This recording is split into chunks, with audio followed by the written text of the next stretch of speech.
Hello everyone, hope you all are doing well. Welcome to my channel Study to the Point.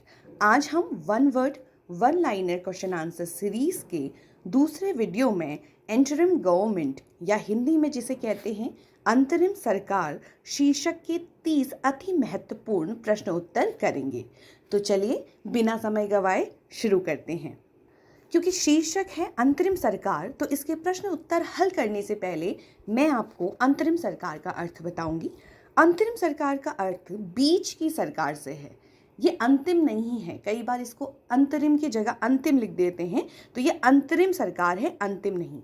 अंतरिम सरकार का अर्थ बीच की सरकार से होता है, जो किसी विशेष समय जिसमें अति महत्वपूर्ण बदलाव होने वाले हैं उस समय सरकार चलाए, या एक सरकार गिरने और बनने के बीच में जो समय है, जो थोड़ा बहुत समय है, उस समय जो सरकार काम चलाती है उसे अंतरिम सरकार या बीच की सरकार कहा जाता है। भारत में अंतरिम सरकार के स्वरूप का विचार किसने दिया कि वो किस प्रकार की होगी, उसमें कितने मंत्री होंगे, यह विचार दिया था कैबिनेट मिशन ने।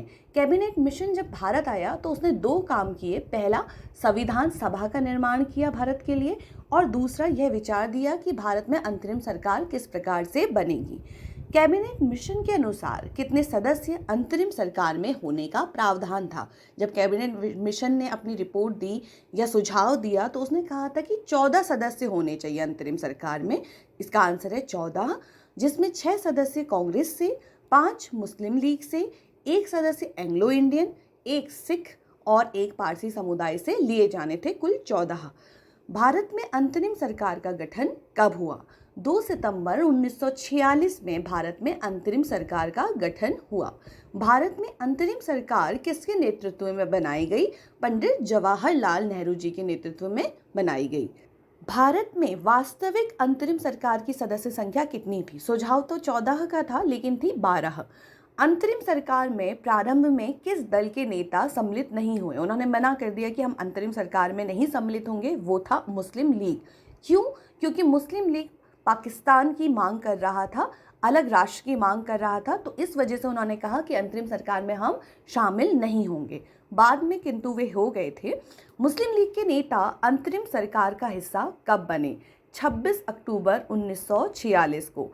5 नेता थे, जैसे कि बंटवारे में जो कैबिनेट मिशन ने 14 सदस्यों का बंटवारा किया था, उसमें से 5 मुस्लिम लीग को ही दिए थे।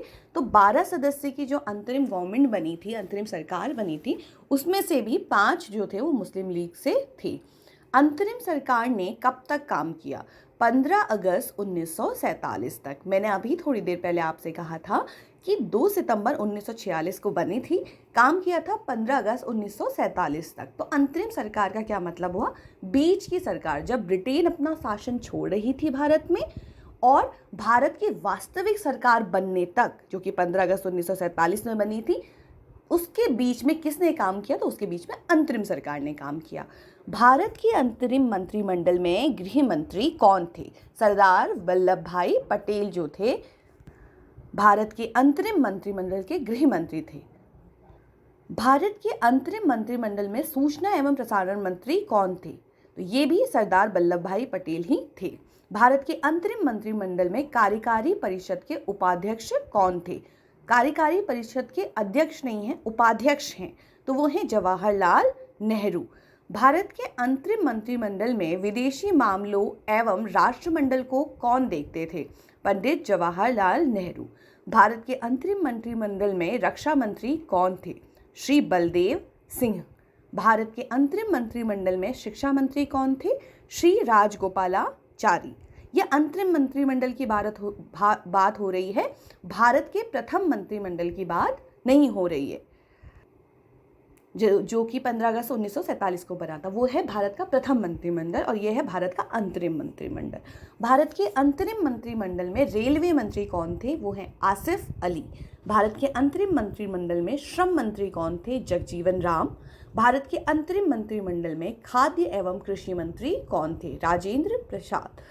भारत के अंतरिम मंत्रिमंडल में उद्योग तथा आपूर्ति मंत्री कौन थे? जॉन मैथाई।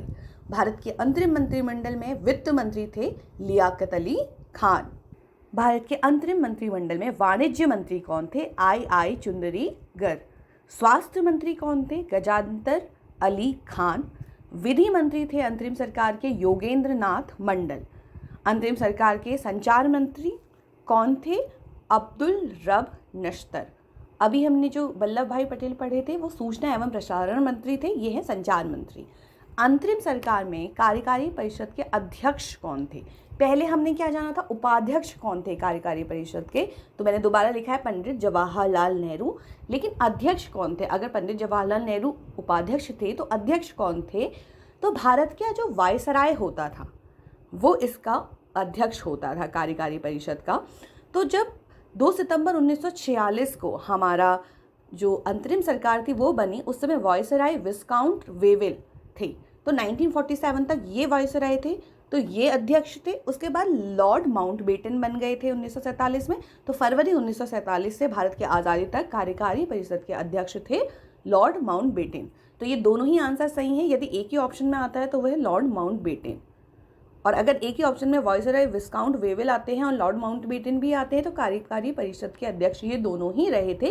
ये एक पदेन था। पदेन मतलब जो भी पद में बैठेगा वो अध्यक्ष बनेगा, अब वो व्यक्ति से संबंधित नहीं है।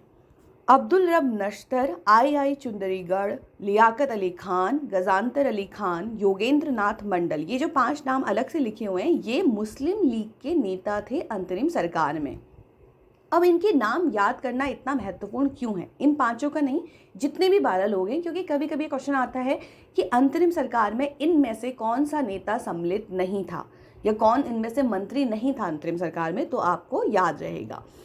2-3 बार अगर आप याद करेंगे तो आराम से आपको ये याद हो जाएगा। ध्यान से इस वीडियो को सुनने के लिए, और बहुत छोटा सा टॉपिक था, मैं आशा करती हूँ कि आपको यह सभी नाम याद हो जाएंगे। धन्यवाद।